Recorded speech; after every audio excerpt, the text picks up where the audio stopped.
Hello my dear students, आप सभी का स्वागत है। स्टूडेंट्स, आप लोगों के एग्जाम को देखते हुए मैं लाया हूं आपके लिए बीपीएसएम 161 का मोस्ट इंपोर्टेंट क्वेश्चन आंसर, जिसका टाइटल है राजनीतिक सिद्धांत का परिचय। स्टूडेंट्स, ये मोस्ट इंपोर्टेंट क्वेश्चन इसलिए है क्योंकि इसमें आपके पीवाईक्यू क्वेश्चंस को लिया गया है। देखिए, यहाँ पर मैंने 5 साल लिखा है। इसका 5 साल हम नहीं कह सकते क्योंकि देखिए 2023 में ये जो कोड है आपका इग्नू में लॉन्च हुआ था, ठीक है? तो इसके 2 साल से मतलब 2 साल से आपके एग्ज़ाम इसके हो रहे हैं, तो ज़्यादा आपको मिलेगा भी नहीं। आप जब ढूँढेंगे ना इसका पीवाईक्यू, आपको नहीं मिलेगा। सो मैंने फिर भी रिसर्च करके आप लोगों के लिए कुछ most important question answer ready किया है जो आपके एग्ज़ाम में बहुत काम आएँगे। तो ये जून एग्ज़ाम 2026 और दिसंबर एग्ज़ाम 2026 के लिए बहुत इम्पोर्टेंट है। आप चैनल में न्यू हो, चैनल को सब्सक्राइब कर लीजिए और कोई भी डाउट हो तो इंस्टा में डायरेक्ट मैसेज करके पूछ सकते हैं। तो चलिए स्टार्ट करते हैं। बीपीएसएम 161 जिसका टाइटल क्या है भैया? राजनीतिक सिद्धांत का परिचय। ठीक, यहाँ पे आप लोग देखिए फर्स्ट क्वेश्चन को। फर्स्ट क्वेश्चन है आपके, राजनीति क्या है? मानव समाज में इसके स्वरूप, क्षेत्र तथा महत्व का की विवेचना कीजिए। देखिए स्टूडेंट्स, इसके जो मैंने क्वेश्चन आंसर को बनाया है, बहुत ही इजी लैंग्वेज से बनाया। यहाँ पे आपको बस क्वेश्चन आंसर को ना बस रीड भी कर लेंगे ना तो आपको समझ में आ जाएगा। समझाने की भी जरूरत नहीं है, एक्सप्लेन करने की जरूरत नहीं, ऐसे इजी लैंग्वेज में मैंने आपके लिए बनाया है। सो एग्जाम में खुद के माइंड से लिखे। मैं यही आप लोगों से रिक्वेस्ट कराऊंगा कि आप लोग ये चीट वीट करने का जो चक्कर करते हो ना कि भाई लिख के प्रिंट आउट करके, बहुत सारे स्टूडेंट्स को देखा मैंने, सर प्रिंट आउट करना है, सर ऐसा नहीं, पीडीएफ में कम कीजिए प्रिंट। भैया प्रिंट आउट करना ही क्यों है? नहीं करना है ना प्रिंट आउट, खुद के माइंड से लिख के आओ। क्या करने के लिए पढ़ रहे हो?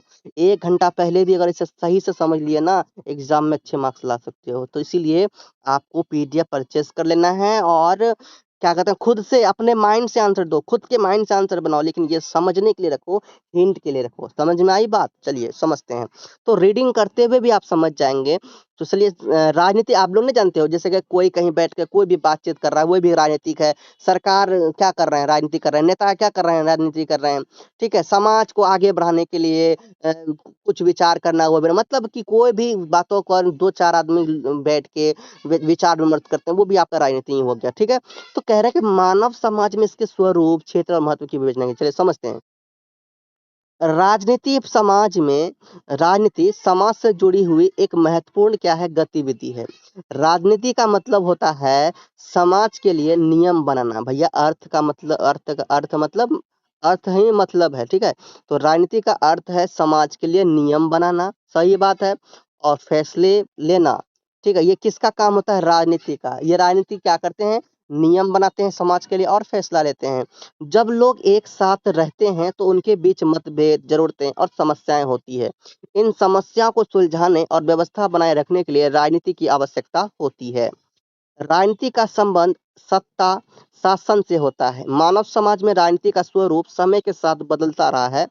प्राचीन काल में राजनीति राजा या फिर मुखिया के हाथ में होती थी, लेकिन मध्यकाल में राजतंत्र मजबूत हुआ। आधुनिक काल में लोकतांत्रिक राजनीति विकसित हो गई, जिसमें जनता अपने प्रतिनिधि चुनती है। समझ में आ गया? जनता आधुनिक समय में क्या होता है? जनता अपना प्रतिनिधि चुनती है, जैसे कि सीएम, पीएम। ठीक, तो राजनीति का क्षेत्र केवल सरकार तक सीमित नहीं है, इसमें राज्य, संविधान, कानून, चुनाव, ठीक, राजनीतिक दल, प्रशासन और नीति निर्माण शामिल है। राजनीति का प्रभाव समाज के हर क्षेत्र पर पड़ता है। शिक्षा, रोजगार, स्वास्थ्य, सुरक्षा और विकास से जुड़े निर्णय राजनीति के द्वारा ही लिए जाते हैं। राजनीति का महत्व इसलिए है क्योंकि यह समाज में व्यवस्था बनाए रखती है।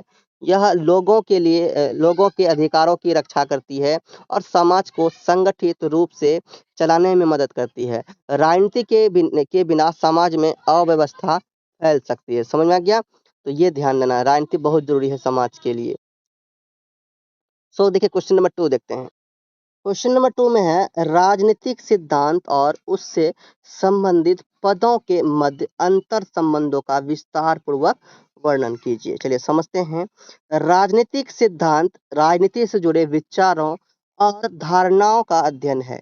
यह राज्य, सत्ता, अधिकार, कर्तव्य, स्वतंत्रता, समानता, न्याय, लोकतंत्र और नागरिकता जैसे पदों को समझाता है। ये सभी पद एक दूसरे से गहराई से जुड़े होते हैं। राज्य के बिना सत्ता का प्रयोग क्या नहीं है, संभव नहीं है।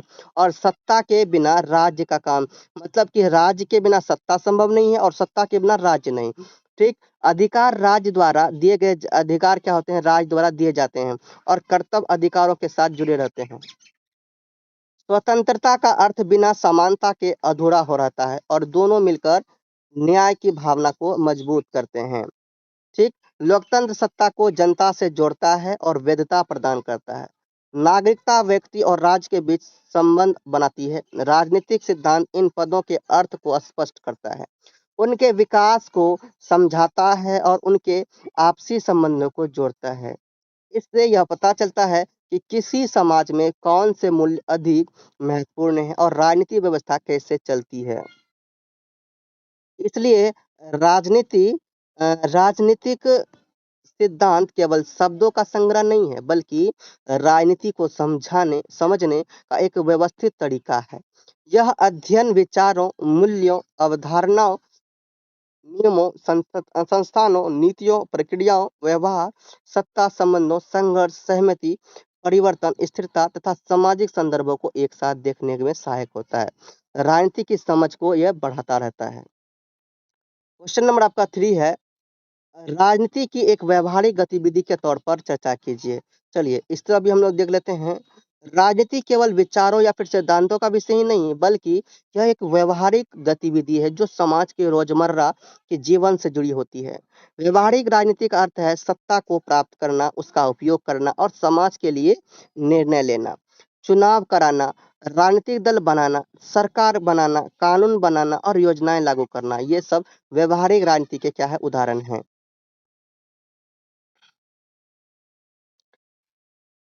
नेता जनता से समर्थन पाने के लिए प्रचार करते हैं, भाषण देते हैं और वादे करते हैं। राजनीतिक दल आपस में प्रतिस्पर्धा करते हैं और कई बार समझौता भी करते हैं। व्यवहारिक राजनीति में परिस्थितियों को देखकर निर्णय लिए जाते हैं, न केवल आदर्शों के आधार पर, है ना। इसमें परिस्थितियों को देखकर क्या किए जाते हैं, निर्णय लिए जाते हैं, आदर्शों के आधार पर नहीं। सरकार बजट बनाती है, प्रशासन चलाती है और जनता की समस्या को हल करने की कोशिश करती है। शिक्षा, रोजगार, स्वास्थ्य, सुरक्षा और विकास से जुड़े फैसले व्यवहारिक राजनीति के माध्यम से ही लिए जाते हैं। आम लोगों का जीवन सीधे राजनीति से प्रभावित होता है, इसलिए राजनीति एक सक्रिय प्रक्रिया है जो केवल पुस्तकों तक सीमित नहीं रहती, बल्कि समाज की वास्तविक जरूरतों और समस्याओं से जुड़ी रहती है और सत्ता तथा शासन को चलाने का काम करती है। अंडरस्टैंड। क्वेश्चन नंबर 4 को देखिए। क्वेश्चन नंबर 4 है, राजनीतिक सिद्धांत के पुनरुत्थान की व्याख्या कीजिए। इसके पतन के क्या कारण थे तथा हाल के दशकों में यह किस प्रकार पुनः उभरा। मतलब एक ऐसा समय आ गया था जब राजनीति मर चुका था। लोग क्या कहते थे कि राजनीति मर चुका है, राजनीति सिर्फ अपने फायदे के लिए किया जाता है, राजनीति कुछ भी नहीं, राजनीति से कुछ भी नहीं होता। तो ये कुछ समय पहले ऐसा कहा जाता था ना, ऐसा सिचुएशन भी आ गया था। तो ये फिर से कब उभरा, फिर से राजनीति का सही उपयोग कब से होने लगा, तब लोग इसको सही मानने लगे। तो इसे समझिए। राजनीति सिद्धांत का मतलब यह राजनीति से जुड़े विचारों को समझना होता है। इसमें यह बताया गया जाता है कि राजनीति कैसे होनी चाहिए, लोगों के अधिकार क्या होने चाहिए और समाज में न्याय कैसे बनाया जाए। कुछ समय पहले राजनीतिक सिद्धांत को कम महत्व दिया जाने लगा था। इसे राजनीतिक सिद्धांत का पतन कहा जाता है। इसका कारण यह था कि लोग केवल यह देखने लगे कि राजनीति में क्या हो रहा है, जैसे चुनाव, सरकार और आंकड़े। लोग यह सोचना भूल गए कि राजनीति सही दिशा में जा रही है या फिर नहीं, है ना। अच्छे और बुरे, सही और गलत जैसे सवालों पर ध्यान नहीं दिया गया। इसलिए राजनीतिक सिद्धांत पढ़ना और पढ़ाना कम हो गया। बाद में समाज में कई समस्याएं बढ़ने लगी, गरीब और अमीर के बीच फर्क बढ़ गया, लोगों को बराबरी और न्याय नहीं मिल पा रहा था। तब यह समझ आया कि केवल चुनाव और आंकड़े से समस्या हल नहीं होगी, राजनीति में अच्छे विचारों की जरूरत है। इसलिए राजनीति सिद्धांत को फिर से महत्व दिया गया। लोगों ने फिर से न्याय, समानता और स्वतंत्रता जैसे विषयों पर सोचना शुरू किया। इसी को राजनीति सिद्धांत का पुनरुत्थान कहते हैं। क्वेश्चन नंबर 5 है स्टूडेंट आपके सामने, राजनीतिक सिद्धांत तथा राजनीतिक दर्शन के मध्य विभेद स्पष्ट कीजिए। दोनों में क्या अंतर है भैया। राजनीतिक सिद्धांत और राजनीतिक दर्शन क्या कहते हैं, समझिए। राजनीतिक सिद्धांत और राजनीतिक दर्शन दोनों राजनीति से जुड़े हैं, लेकिन दोनों में फ़र्क है। राजनीतिक दर्शन यह बताता है कि राजनीति कैसे होनी चाहिए और समाज में न्याय, अधिकार और समानता कैसे बनाए रखें। इसमें सही और गलत, अच्छे और बुरे राज्य जैसे सवाल उठाए जाते हैं। राजनीतिक दर्शन ज़्यादा विचारों और आदर्शों पर आधारित होता है। इसके माध्यम से हम सोचते हैं कि समाज और राज्य को किस दिशा में चलना चाहिए।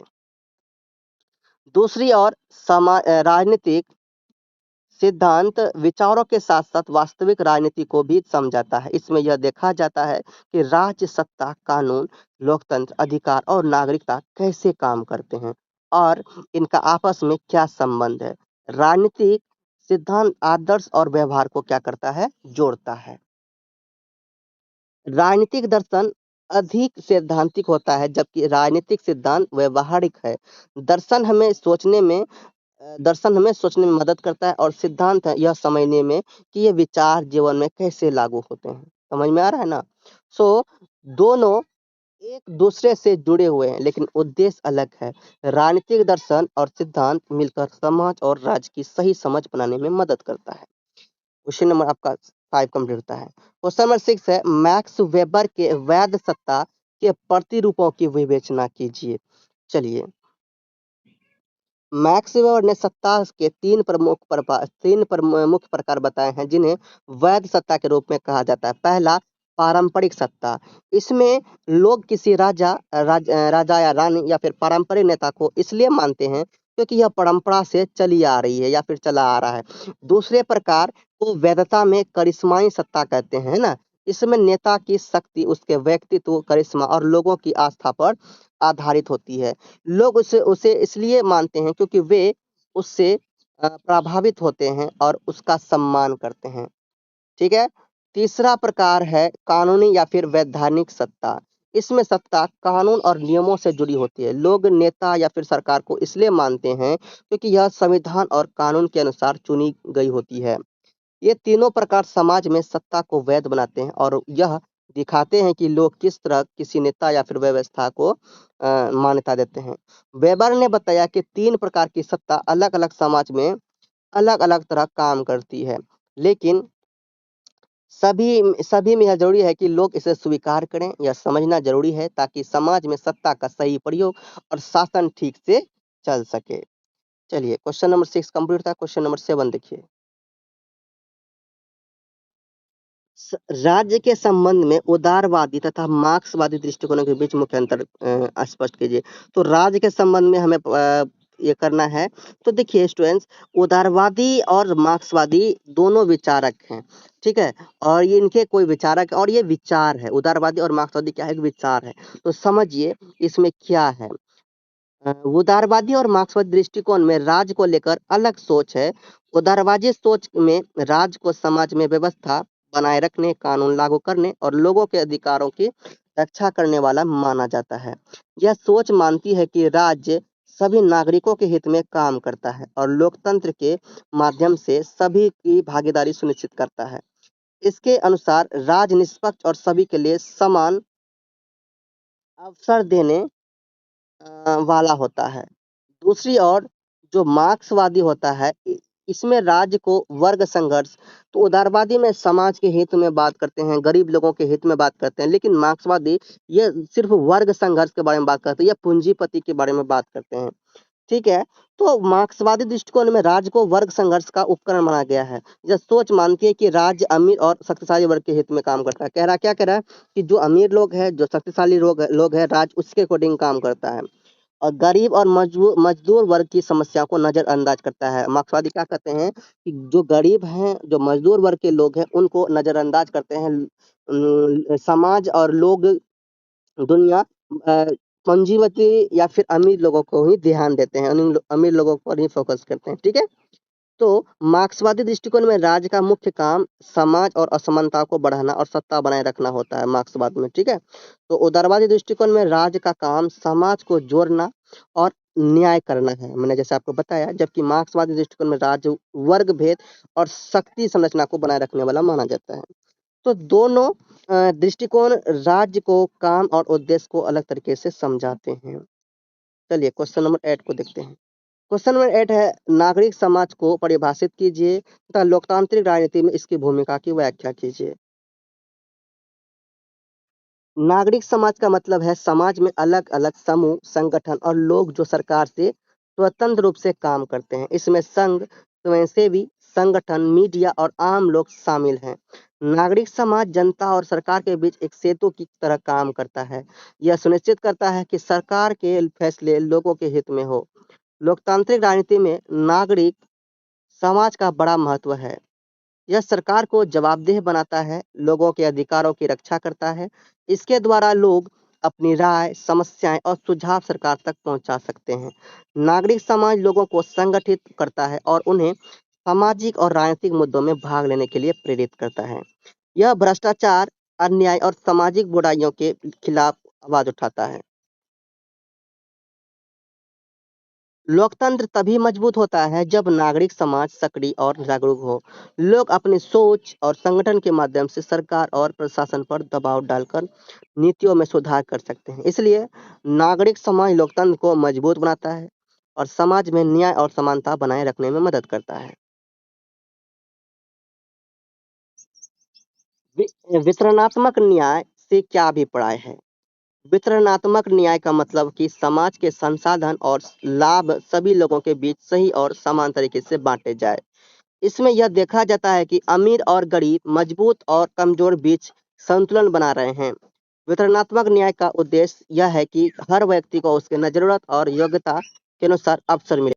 इससे समाज में असमानता कम होती है और लोगों के बीच विश्वास और समानता बढ़ती है। उदाहरण के लिए शिक्षा, स्वास्थ्य, रोजगार और भूमि जैसे संसाधनों को इस तरह बांटना कि सबको फायदा मिले।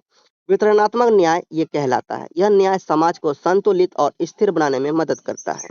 राजनीतिक सिद्धांत में वितरणात्मक न्याय का महत्व इसलिए है क्योंकि यह सरकार और समाज को लोगों के अधिकार और समानता के प्रति जिम्मेदार बनाता है।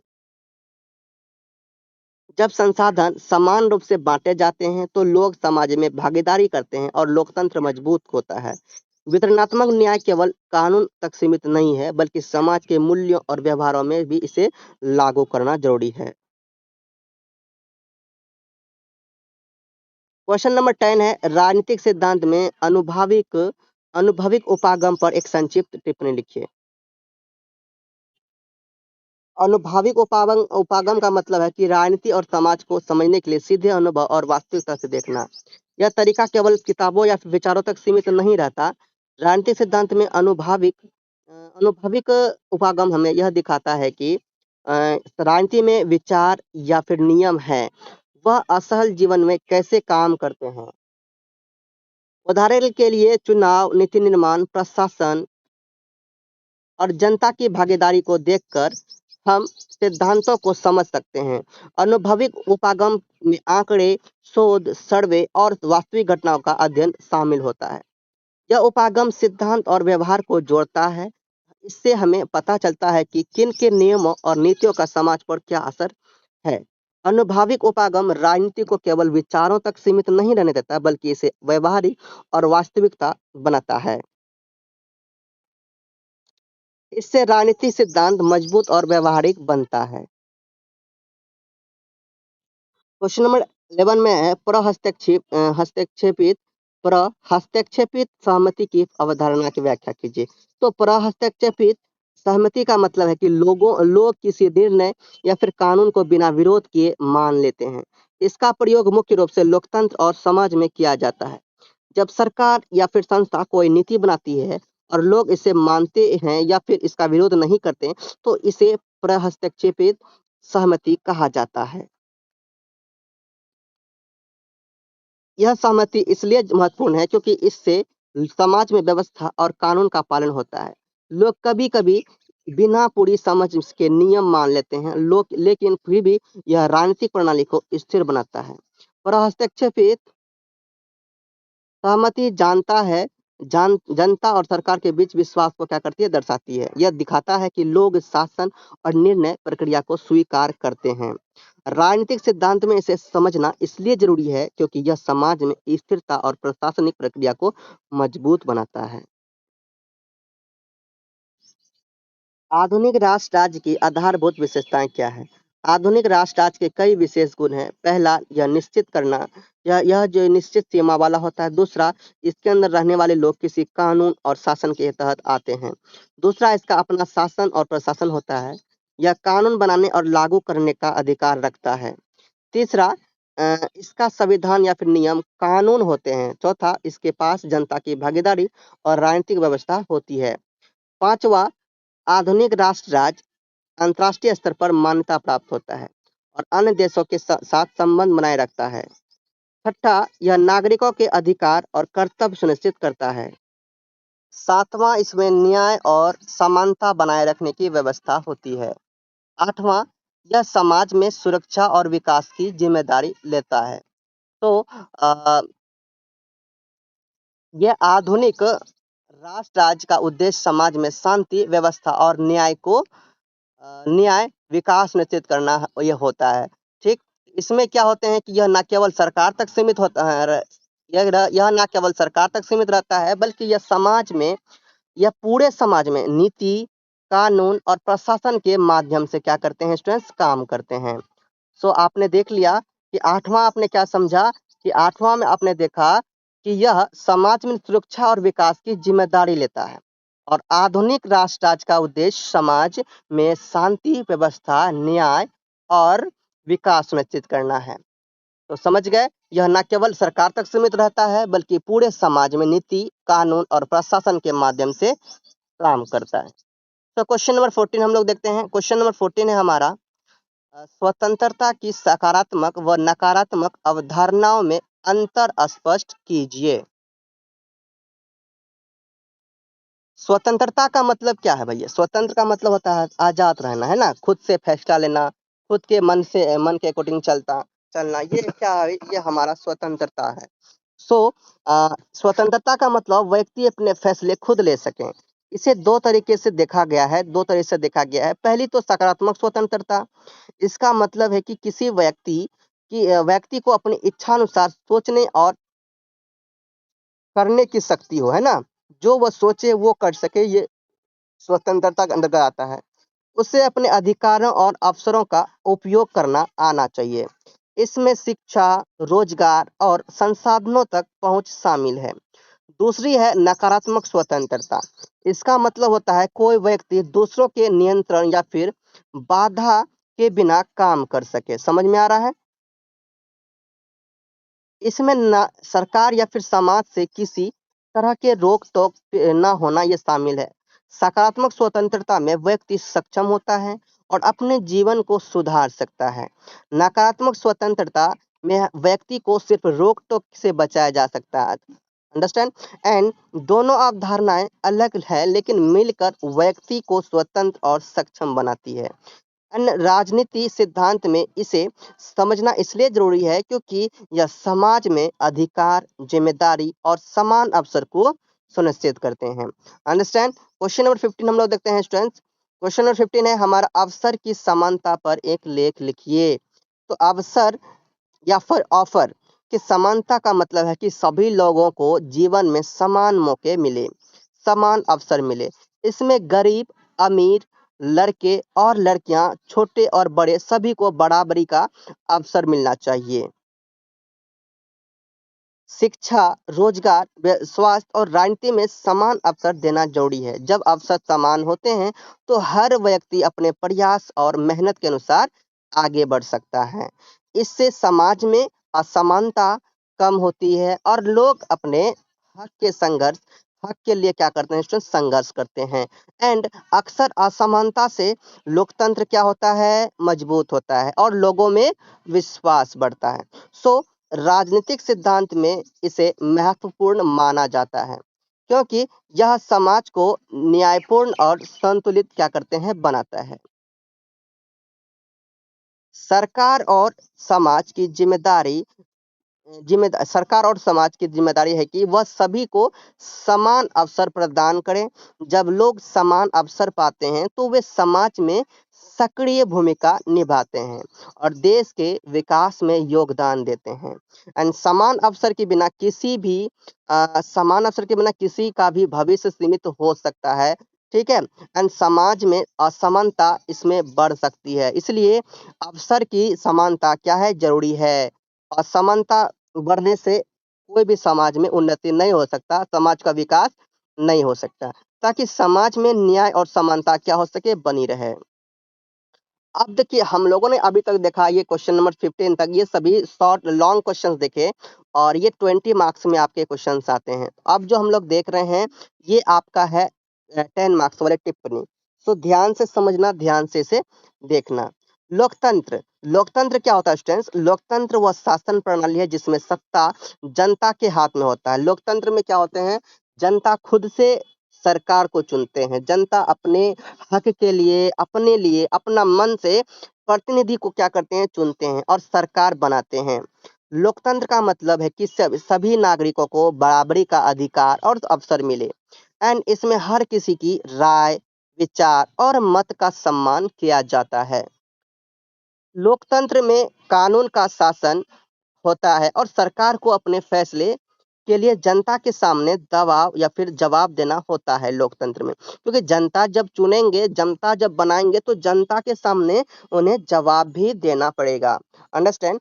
और लोकतंत्र में चुनाव, राजनीतिक दल, स्वतंत्र न्यायपालिका और मीडिया जैसी संस्थाएं महत्वपूर्ण भूमिका निभाती है। ये सभी व्यवस्था को पारदर्शी और जवाबदेह बनाते हैं।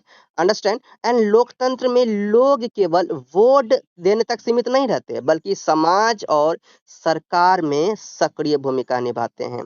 अंडरस्टैंड? एंड यहाँ पे आप देखिए, इसके द्वारा जो है कि जनता अपनी जरूरतें, समस्याएं और सुझाव सरकार तक पहुंचा सकती है। लोकतंत्र समाज में न्याय, समानता और स्वतंत्रता को बनाए रखने में मदद करता है। यह सुनिश्चित करता है कि गरीब और अमीर, कमजोर और शक्तिशाली के बीच संतुलन बना रहे। लोकतंत्र से समाज में विश्वास बढ़ता है और लोग अपने अधिकारों के प्रति जागरूक होते हैं। एंड लोकतंत्र के माध्यम से समाज में शांति, व्यवस्था और विकास को बढ़ावा मिलता है। समझ गए? क्वेश्चन नंबर देखिए, अब हम लोग 70 देखते हैं। क्वेश्चन नंबर 70 है हमारा जेंडर। तो लोकतंत्र या फिर राजनीति में या फिर समाज में जेंडर को किस तरीके से देखा जाता है, तो समझिए। जेंडर का मतलब है समाज में लड़कों और लड़कियां या फिर पुरुष या महिलाओं के बीच भेदभाव। तो इसमें लड़कों लड़कियों और समाज में पुरुष और महिलाओं के बीच भेदभाव किया जाता है, जेंडर के अकॉर्डिंग, है ना। समाज कहता है, समाज के अकॉर्डिंग लड़कों को अधिक छूट मिलती है, लड़कों को अधिक आज़ादी मिलती है, लड़कों को अधिक अवसर मिलते हैं, और लड़कियां को अवसर नहीं मिलता है, लड़कियां को बहुत सारी चीज़ों में रोका जाता है। लेकिन आज के समय को अगर बात करें, आज ये सब चीज़ धीरे धीरे बहुत ही जागरूक हो रहे हैं, लड़कियां भी हर चीज़ में बढ़ चढ़ कर हिस्सा लेती है। तो ये भूमिका निर्धारित होती है। अब यह केवल जैविक लिंग तक सीमित नहीं है, बल्कि समाज ने हर लिंग के लिए, यानी जेंडर के अकॉर्डिंग हर लिंग के लिए अपना अलग नियम और उम्मीदें बनाई है। जेंडर के कारण समाज में कभी-कभी असमानता, भेदभाव और अवसरों की कमी होती है। आधुनिक राजनीति और समाजशास्त्र में जेंडर की समझ बहुत जरूरी है। इससे यह पता चलता है कि सभी लिंगों को समान अधिकार और अवसर कैसे मिल सकते हैं। जेंडर समानता से समाज में शिक्षा, रोजगार, स्वास्थ्य और राजनीतिक भागीदारी में सुधार होता है। जब महिलाएं पुरुष बराबरी के साथ भाग लेते हैं तो समाज में न्याय और विकास बढ़ता है।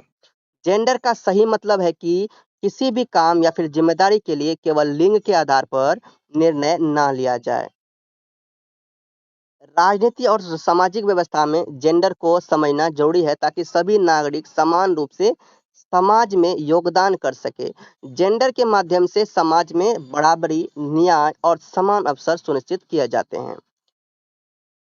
क्वेश्चन नंबर आपके सामने है 18। 18 में आपका टिप्पणी है नागरिकता पर। नागरिकता का मतलब है किसी व्यक्ति का किसी देश का कानूनी और राजनीतिक सदस्य होना। इसके द्वारा व्यक्ति देश में रहने, काम करने, वोट देने और अपने अधिकारों का उपयोग करने का हक पाता है। नागरिकता व्यक्ति और राज्य के बीच संबंध बनाती है। यह बताती है कि व्यक्ति के अधिकार क्या है, उसके कर्तव्य क्या है और नागरिकता के माध्यम से व्यक्ति देश की राजनीति और समाज में सक्रिय भूमिका निभा सकता है। यह समानता और न्याय बनाए रखने में मदद करती है। किसी भी लोकतंत्र में नागरिकता महत्वपूर्ण है क्योंकि इसके द्वारा लोग सरकार और प्रशासन के फैसले में भाग ले सकते हैं। नागरिकता केवल जन्म से नहीं बल्कि कानून के अनुसार भी प्राप्त की जा सकती है। यह समाज में सुरक्षा, स्थिरता और विकास को सुनिश्चित करती है। नागरिकता के अधिकारों और कर्तव्यों को समझना जरूरी है ताकि इस व्यक्ति देश में जिम्मेदार और सजग नागरिक बन सके। इसके माध्यम से लोकतंत्र मजबूत होता है और समाज में न्याय, समानता और सहभागिता सुनिश्चित होती है। सो क्वेश्चन नंबर 19 देखते हैं। क्वेश्चन नंबर 19 में है आपका नागरिक समाज। नागरिक समाज का क्या मतलब है भाई? नागरिक समाज का मतलब है समाज में अलग अलग लोग और संगठन जो सरकार से स्वतंत्र रूप से काम करते हैं और इसमें इसमें आपके संघ, क्लब, स्वयंसेवी संगठन, मीडिया और आम लोग शामिल हैं। नागरिक समाज जनता और सरकार के बीच एक पुल का काम करते हैं और यह सुनिश्चित करता है कि सरकार के फैसले लोगों के हित में हो और लोग अपनी राय, समस्याएं और सुझाव सरकार तक पहुंचा सकते हैं।